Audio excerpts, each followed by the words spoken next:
Magandang gabi sa iyo, Ma'am Candy. Alam mo, natutuwa ako sa naging nung sakit ko sa paa.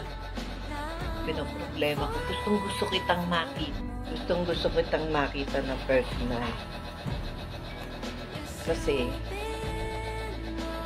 ganyan ako. Basta interesado ako sa tao. Gustong-gusto ko siyang makita.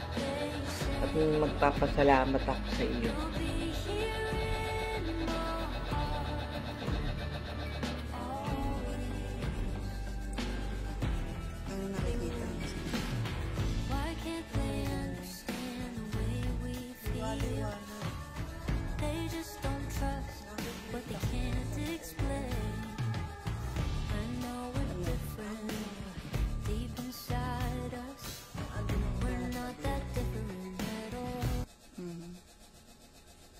Hugis ng mahal na birhen.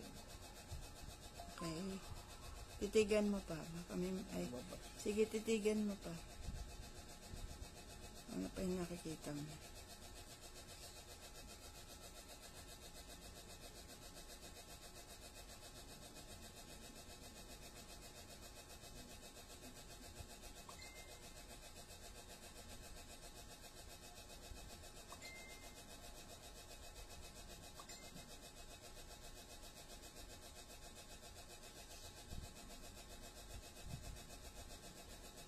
Parang ano yun eh.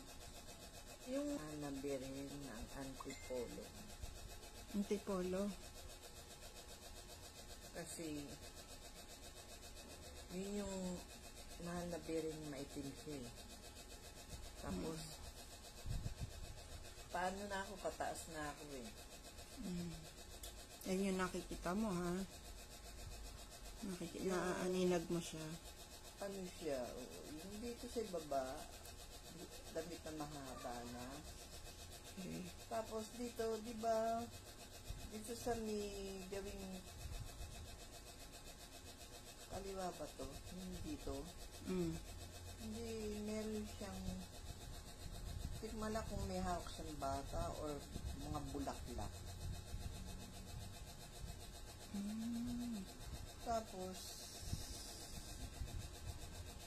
dito pataas na ng ulo niya. Hindi yung talagang ano siya, yung bigla ang tingin mo eh hayo na siya.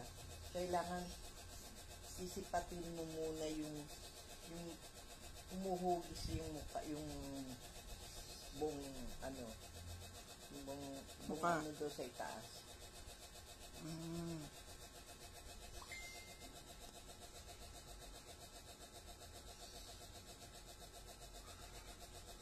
Yan yung nakikita mo sa noon niya. Parang ano na, lumiliwanag na sa paningin ko yung hugis ng mahal na birhen.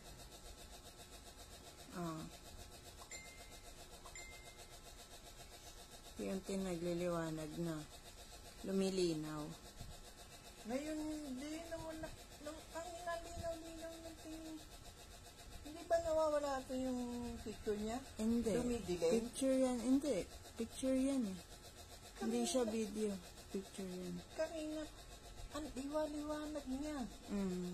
Ngayon, nung maano ko na yung itsura, nung tinititigan ko, medyo lumabo siya. Pero naninag ko pa ng isilan. Kanina malinaw. Kanina, ano eh, malinaw. Talagang pinakita niyang ganun eh. Ang liwa-liwanag niya.